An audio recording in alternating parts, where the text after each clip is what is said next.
Olá, irmãos, prazer, meu irmão Mike. Estou fazendo mais um vídeo aqui para o canal Estudo na Escritura no YouTube. Irmãos, hoje a gente vai ter um pequeno estudo sobre a lei de Deus. De fato, eu quero aqui demonstrar neste estudo que o cristão, o crente em Jesus Cristo, ele de fato tem que obedecer à lei do Eterno. De fato, a lei de Deus, ela não foi abolida como alguns afirmam, né? Alguns afirmam o seguinte: a gente vive na graça, a gente não precisa mais obedecer à lei de Deus, né? E assim mesmo a gente vê contradição sobre este assunto, no diálogo dos crentes, né? Eles falam o seguinte: não, a lei de Deus, não precisa mais obedecer à lei de Deus. Hoje a gente vive na graça, né? Eles falam dessa forma, mas eles dizem que a lei foi abolida, que Cristo aboliu a lei, que não precisa mais ser observada e que a gente vive na graça, né? Parece que dá para entender, né? Assim, pelas falas que eles falam, né? Que a gente pode fazer tudo, né? Quando diz assim, a lei de Deus foi abolida. Então, de fato, a gente pode matar, a gente pode adulterar, né? A gente pode cobiçar a mulher do próximo, né? Até simplesmente pela fala que eles falam o seguinte, que fala que a lei de Deus foi abolida, dá para entender isso, né? Então, o pecado está livre, né? Então, a gente pode pecar. E outra, eles dizem que a lei foi abolida, que a gente vive na graça, não precisa mais obedecer os mandamentos, né? Eles falam desse jeito. Aí eles entram em própria contradição, né? Que eles dão o dízimo para a igreja. Então eles falam que a lei está abolida, mas dão um dízimo. Ou seja, eles mesmos entram em contradição, porque o dízimo está incluso nos 613 mandamentos da Torá do Eterno. Está incluso os 10 mandamentos, está incluso o dízimo, o sábado. Olha só, o sábado também está incluso na lei de Deus. A lei de Deus, ela não é dividida. A lei de Deus é uma só. Ela é constituída por 613 mandamentos. Está incluso o sábado, o dízimo e os 10 mandamentos. Ali tem lei. A lei ela é constituída de mandamentos e que contém mandamentos mandamentos para mulheres, mandamentos para homens, mandamentos para sacerdotes, né? Então, o cristão, alguns falam da seguinte forma: se são 613 mandamentos, o irmão guarda esses 613 mandamentos? Claro que não, porque ali tem mandamentos, está inclusos, não só para mim, mas para algumas pessoas, como eu já acabei de dizer. Tem mandamentos ali específicos para mulheres, tem mandamentos específicos para homens, tem mandamentos exclusivos para uma viúva, para o sacerdote, para um leproso, né? Então, a Torá ela é constituída de 613 mandamentos, as definições para cada pessoa. Então, de fato, a lei de Deus ela é eterna e ela está em vigor, né? Ela está em vigor. E o crente verdadeiro, o crente que é servo do Eterno, ele tem que realmente, quando ele é salvo, ele tem que obedecer os mandamentos do Eterno. E isso não é para discutir, isso é fato. E mesmo assim, como eu acabei de falar, alguns que dizem, né? A lei está abolida, a gente vive na graça, a gente não precisa mais obedecer os mandamentos. Mas está lá na igreja, lá dando dízimo. Sendo que o dízimo, ele é incluso nos 613 mandamentos, né? Quer dizer que Jesus, quando ele morreu, ele aboliu só os 612 mandamentos e deixou um só em vigor, que é o do dízimo, né? Olha só como eles entram em contradição. Eles dizem que a lei de Deus está abolida, porém dão um dízimo, né? Eles dizem, não, a lei não precisa mais ser observada, mas estão ali na igreja dando dízimo, que faz parte da Torá, né? Olha só como eles entram em contradição. E o apóstolo Paulo já deixou claro, né? Ele já deixou a resposta para esses que dizem que a lei está abolida. Ele diz o seguinte: abolimos a lei pela fé, lá em Romanos capítulo 3, versículo 31. Abolimos a lei pela fé? Aí olha só a resposta do apóstolo Paulo: de maneira nenhuma, antes confirmamos a lei, né? A Torá. Então, neste estudo, a gente vai ter sobre a lei de Deus. O que é essa lei? A lei de Deus é uma expressão do caráter santo e moral de Deus. Tiago, capítulo 2, versos 10 a 11. Nesse sentido, a lei de Deus é eterna, como o próprio Deus é eterno. Além disso, ela também a boa dádiva de Deus para a humanidade. Romanos capítulo 7, versículo 12. Deus criou a humanidade e o mundo para operar em conformidade com a sua Torá, com a sua lei. Por este motivo, quando a lei de Deus é compreendida e aplicada corretamente, ela é o nosso deleite e alegria, nosso caminho para uma vida de sucesso, e não um fardo ou maldição. Josué capítulo 1, versículo 8 a 9, Salmo 112, 1, Salmo 119, dos versículos 14 a 48. A identificação e a interpretação e a aplicação correta da lei de Deus é uma tarefa complexa, que exige uma análise das Escrituras como um todo. Deus revelou a sua lei a Adão e Eva, na forma de sua responsabilidade gerais como portadores da imagem de Deus. Gênesis capítulo 1, versículo 27 a 30. E na proibição como respeito ao fruto da árvore do conhecimento do bem e do mal. Gênesis capítulo 2, versículo 15 a 17. Deus também revelou a sua lei a Noé e aos patriarcas israelitas de várias maneiras, apropriado às suas respectivas circunstâncias. No tempo de Moisés, Deus também descreveu a sua lei em detalhes, de acordo com o estágio da história da salvação em que seu povo se encontrava, e também inspirou a sua primeira codificação. Outras revelações transmitidas ao povo de Deus pelos profetas do Antigo Testamento também aplicaram a lei eterna de Deus a Israel, especialmente durante o período monárquico. 2 Samuel 23, versículo 1 a 2, do capítulo 24 a 11. Por fim, a lei eterna de Deus foi revelada por Cristo e seus apóstolos, cujos ensinamentos são sintetizados como sendo de autoridade do Novo Testamento. Um exemplo, lá em Mateus capítulo 5, verso 7. Uma vez que o caráter de Deus é imutável e nunca se contradiz em nenhum momento, os princípios de conduta exigidos no estágio da revelação contradizem outras prescrições. E, no entanto, nunca são exatamente iguais. A expressão mais completa da lei eterna de Deus na revelação bíblica aconteceu no período de Moisés, o grande legislador de Israel. Os 10 mandamentos expressam os princípios morais básicos da lei de Deus, em 10 regras simples, mas abrangentes. Essas leis são declaradas de modo um tanto abstrato e, portanto, pode ser aplicado com relatividade, facilidade a todas as pessoas, lugares e épocas. As leis judiciais, cerimoniais, porém, são estreitamente ligadas ao aspecto, à circunstância da época. As cerimônias foram criadas para o culto no tabernáculo e no templo. As leis judiciais visavam guiar Israel como nação teocrática.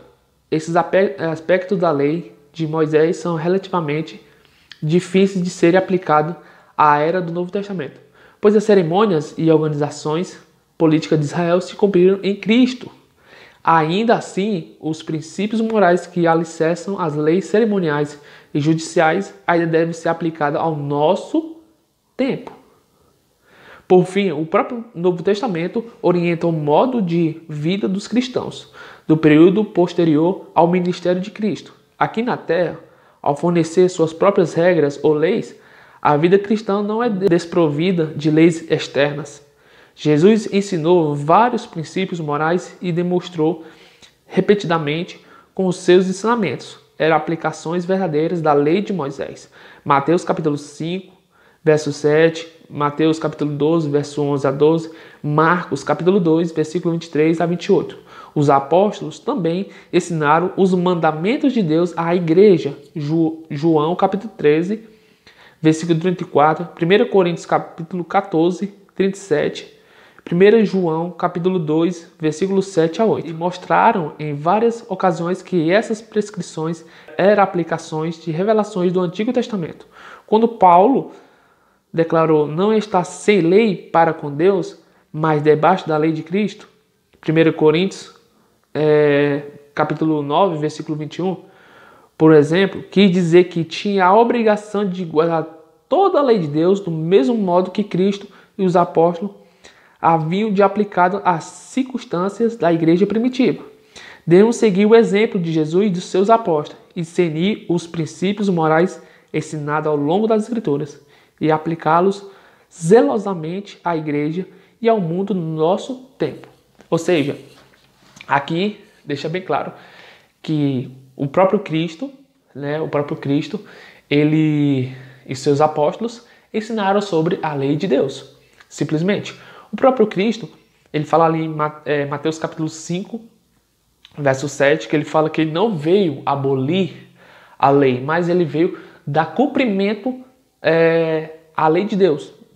Ele veio mostrar, de fato, a verdadeira lei de Deus, né? Como poderíamos seguir, observar e colocar em prática a lei de Deus. Da mesma forma, os apóstolos, principalmente o apóstolo Paulo, né? O apóstolo Paulo foi o apóstolo que pregou mais a observância da lei, né? Ele pregou mais a observância da lei e demonstrou que a lei nos conduz a Cristo, né? Ela nos conduz à obediência, ela nos conduz a ter o caráter de Deus, ela nos leva à salvação, no sentido de que ela nos leva ao próprio Cristo. A lei, ela aponta para Cristo. Ela nos conduz a Cristo. Da seguinte forma, ela não traz a salvação, mas ela nos conduz à salvação, que é Cristo Jesus. Ela não traz a salvação, mas ela conduz à salvação, que é a própria pessoa de Cristo. Então, irmãos, de fato, a lei de Deus, o crente, ele tem que realmente observar a lei de Deus. Não desprezar a lei de Deus, mas amar a lei de Deus. A lei, ela tem um papel, de fato. A lei de Deus tem um papel.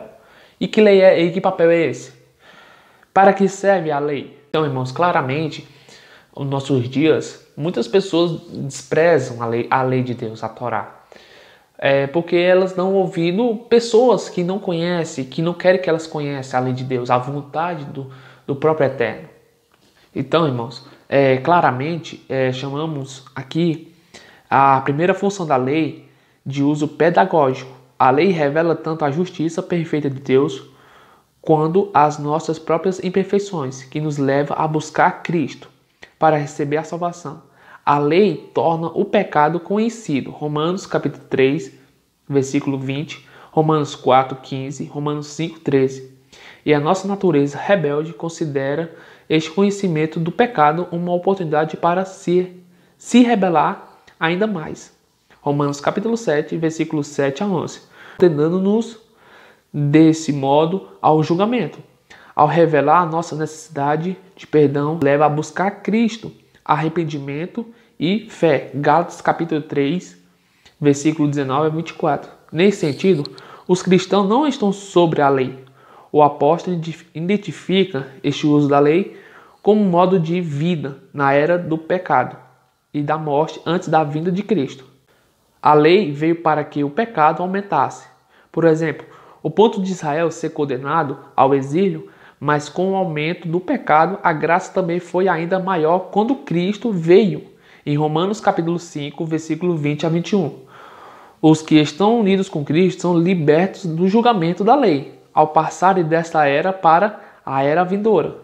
Não estamos debaixo da lei, e sim da graça. Romanos capítulo 6, versículo 14. No sentido de que não estamos debaixo da condenação da lei. Olha só, aqui diz que a gente diz que não estamos debaixo da lei, e sim da graça.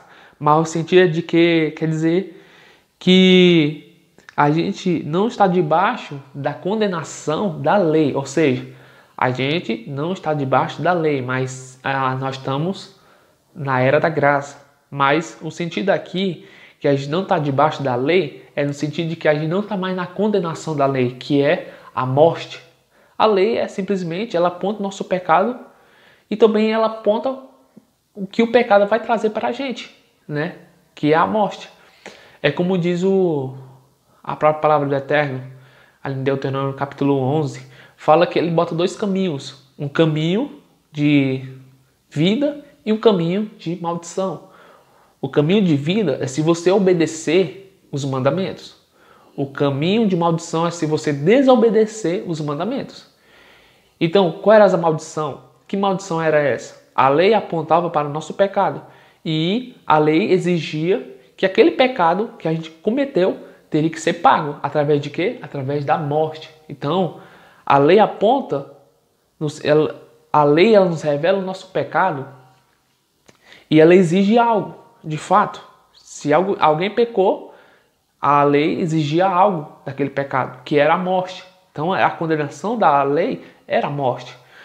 Então, quando aqui diz que nós estamos em Cristo Jesus, nós não estamos mais sobre a condenação da lei. Ou seja, nós não estamos mais sobre a condenação que a lei exige, que é a morte. Também ali, Êxodo capítulo 20, fala que a gente tem que honrar pai e mãe. Prologue, né, a nossos dias de vida aqui na terra. E Deuteronômio capítulo 21 fala que se um filho for rebelde e não obedecer pai e mãe, ele teria que morrer. Olha só, a lei diz que se você obedecer pai e mãe, está cumprindo de fato o mandamento. Se você obedecer pai e mãe, você vai estender sua vida sobre a terra. Sua vida vai continuar uma vida mais saudável, uma vida mais abundante. Porém, se você desobedecer pai e mãe, a lei vai lhe acusar e ela vai requerer algo, que é a condenação, que é a morte, né? sobre pena. Por isso que diz também que o salário do pecado é a morte, ou seja, é a condenação, né? Então, quando você desobedece um mandamento, de fato a lei exige condenação, que é a morte. De que não estamos debaixo da condenação da lei, mas sim debaixo da graça de Deus, em Cristo Jesus. Romanos capítulo 8, verso 1 a 4. Não obstante, como cristãos, continuamos a precisar da pedagogia da lei, para nos lembrar que ainda pecamos e carecemos do perdão de Deus. 1 João capítulo 1, verso 8 a 9. Da intercessão de Cristo. Romanos capítulo 8, 34. Hebreus capítulo 7, 25. A lei nos obriga a voltar para a cruz de Jesus, a ver que não temos a esperança nenhuma em nós mesmos e que somente a expiação de Jesus pode eliminar os nossos pecados e a sua consequência. Essa função da lei também continua em vigor para os cristãos de hoje, mostrando-lhes a necessidade de arrependimento e conversão. João capítulo 4, verso 18. Mas podemos nos beneficiar da coibição que este uso da lei propicia. Essa função refreadora da lei era evidente no período do Antigo Testamento, Êxodo 21, olha só, Êxodo 21 a 23. No entanto, também é afirmada para o Novo Testamento, quando Paulo escreve que a lei não é para o justo, mas para os pecadores. 1 Timóteo 1, 8 a 11. Uma vez que a lei toda expressa reflete o caráter imutável de Deus e sua dimensão moral, continua sendo normativa para nossas eras. Mateus capítulo 5, versículo 17 a 19, Romanos 3, 31, Romanos 13 a 8 a 19, Efésios 6 a 2, Tiago 2 a 10 a 11. 1 João 2, 3 e 7, Paulo fala da lei ao escrever: não estou sem lei para com Deus, mas debaixo da lei de Cristo. 1 Coríntios 9, 21. Sendo que a lei de Cristo é lei interpretada e aplicada por Cristo. De fato, o cristão ele tem a obrigação de viver na obediência da lei de Deus. Então, isso deixa bem claro que o cristão tem que obedecer à lei de Deus. Por que eu tenho que obedecer à lei de Deus? Porque quando você é salvo pelo sangue de Cristo, você tem a sua obrigação de cumprir os mandamentos do Eterno.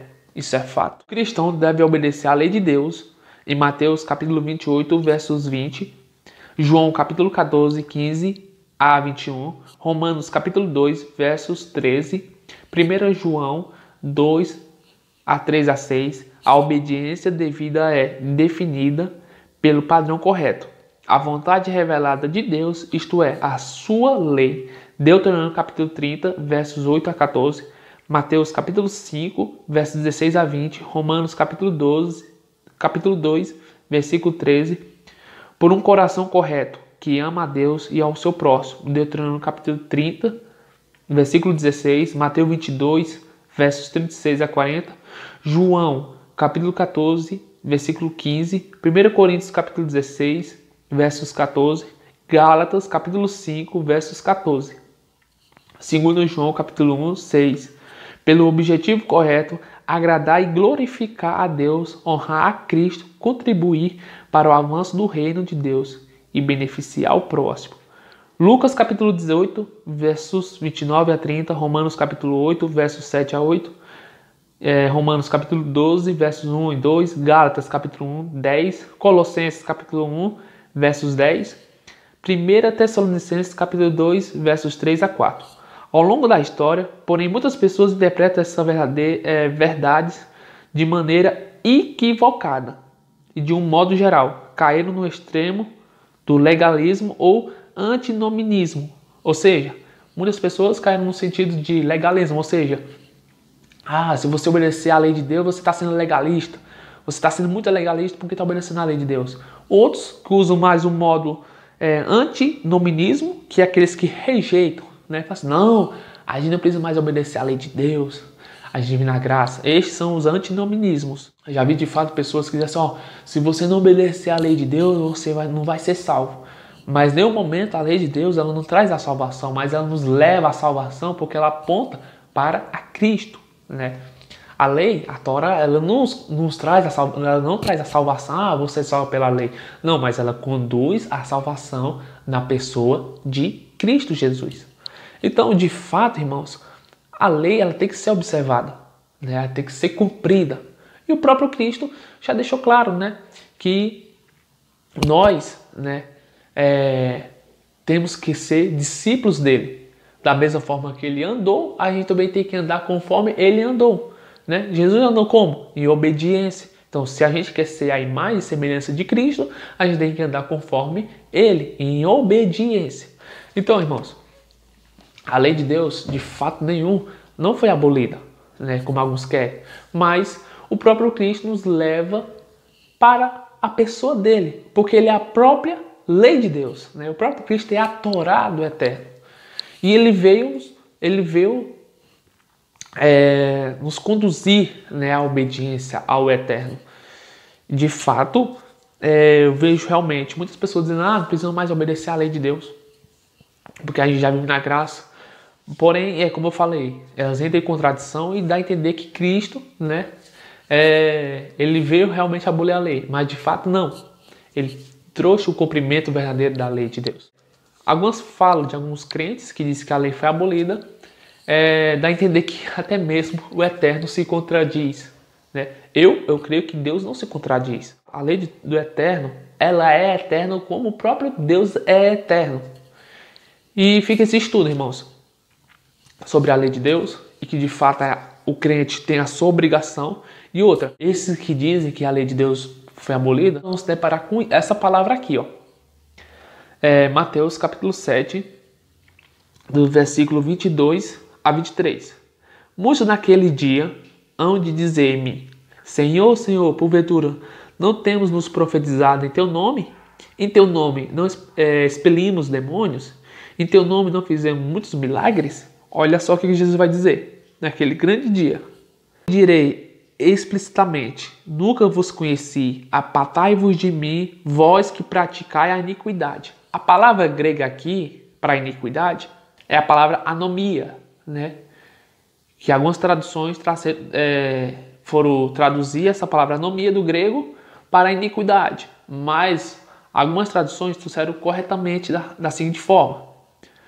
Então lhe direi explicitamente, nunca vos conheci, apartai-vos de mim, vós que praticais a transgressão da Torá. Olha só, aqui iniquidade, a palavra grega é anomia, que ela tem um sentido de transgressão à Torá, né? Ou seja, no grande dia do julgamento, essas pessoas que dizem que a lei foi abolida, quando deparar com Cristo, vão falar, nós expulsamos o demônio pelo teu nome, não fizemos milagres. Olha só o que Jesus vai dizer. Apartai-vos de mim, vós que praticais a iniquidade. Ou seja, vós que praticais a transgressão da lei, a Torá. Então, irmãos, fica esse estudo que eu fiz, né? Tomara que os irmãos tenham compreendido. E fique na paz do Eterno.